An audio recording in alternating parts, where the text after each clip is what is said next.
Hello again. Now, South Africa will be getting another cash injection to help lower greenhouse gas emissions and support a just transition.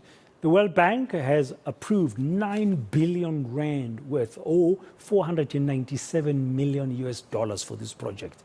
Through it, the Komati power station will be repurposed by using renewables. Well, let's get some reaction now from Khambule, who's the head of climate change, environment and energy at Business Unity South Africa. Happy, good afternoon. Welcome to today. I guess this is part of the good news, or will form part of the good news that South Africa has been hoping to get in terms of that just transition. How big or how significant is this World Bank money now? Thanks for having me, Dan. So I think the first point of call is that the significance is around the fact that this deal, or rather this loan or pot of funding, is going to lead us into understanding better what the just transition looks like in South Africa. I mean, the world is looking at South Africa specifically on how we are going to be treating our communities and workers who are fundamentally basically built on or are beneficiaries of the coal sector. So this is going to be a big deal, but at the same time, it's also for Eskom to start to talk to what does it mean when it moves itself towards renewables and away from coal. Yeah, and I guess when you hear this big number, you wonder, as you say, whether or not it will cover the critical things and how this will be spent. One would assume that we'll have to look to the presidency's climate commission to start working out the numbers. Well, not for this particular deal, because this one is about Komati specifically, and it's a result of Eskom's own work, because Komati is one of the power stations that is required to be decommissioned. And the result of that is that obviously there'll be job losses and there'll be a loss of a lot of economic activity in the area, because Komati is a big infrastructural investment for the area. So this is specifically for Eskom. And what we understand about the deal is that a large portion of it is going to be a loan, which is basically about the repurposing of the power station to produce renewables. A lot of it is solar and wind and a little bit of battery. And then the rest of the amount, which is mostly concessional in the grant form, will be for workers to be reskilled as well as to be placed in different sectors. Yeah, talking about workers, such a project has got the potential to create both temporary and permanent jobs. Yes, because and the big thing here is that we have to undergo some form of economic diversification in those local areas. So to find that out and to actually build the sectors and the industries, or even just the general enterprises, is going to be a big deal. And Eskom has got a lot of work cut out for it, but it's really going to be that we have to find some form of diversification outside of coal being the main priority in those areas. Yeah, so the World Bank now agreeing to foot most of the bill, because I think the negotiations were said to be in an advanced stage just the other day during a discussion by the Presidential Climate Commission. Is this kind of model, just want to get your thinking, Happy, of here's one power station, in this case Komati, we are going to be repurposing it and turning it around to be in this new, to serve a new purpose. So we're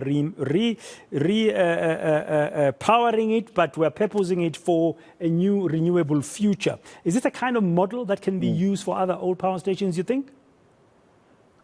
Yeah, I mean, we understand that you can have, yes, renewable energy. You can also repurpose it by using gas as well. But also you can look at the ability of using the area around the power station for other purposes, whether it's ecotourism or for agricultural purposes. But obviously, because the power station is a power station, it's got all the infrastructure that you need in order to generate electricity, but also to connect to the grid.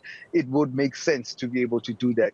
The one side of this of the plan, which is a bit of it's not necessarily a worry, but it's something of a caution, is that we're talking about a power station that is producing gigawatts at this current, or was producing gigawatts, and now it's going to be producing at least a fraction of that. But this is just a test case, as I indicated, that it's one of those things that we are testing out in order to see what it would look like when we deploy it at a greater scale. But definitely, not only is renewable energy part of the mix, part of the actual solution, but it's also what other sectors that we can use in the meanwhile in order to absorb not only the unemployment, but also the new employment requirements that are in the local areas. Hence, local economic diversification is key.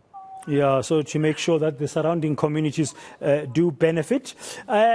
It's a pity that such big money is going towards a project. One station, Komati Power, but it will not, as you say, produce gigawatts. It will produce just a fraction, I guess, a couple of hundred of megawatts. But there's material there in that infrastructure, like iron and steel, which can be recycled.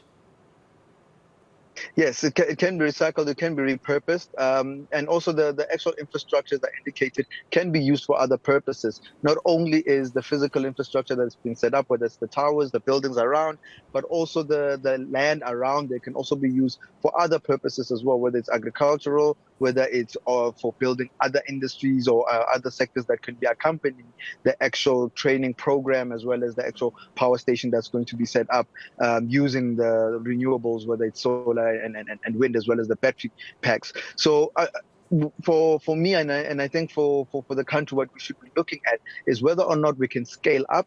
What are the different measures that we can use in order to ensure that we address the just energy component of the transition, but then at the same time ensure the energy security issue, because we still have an energy crisis which Eskom needs to address. Yeah, and this is all going to be in the future, of course.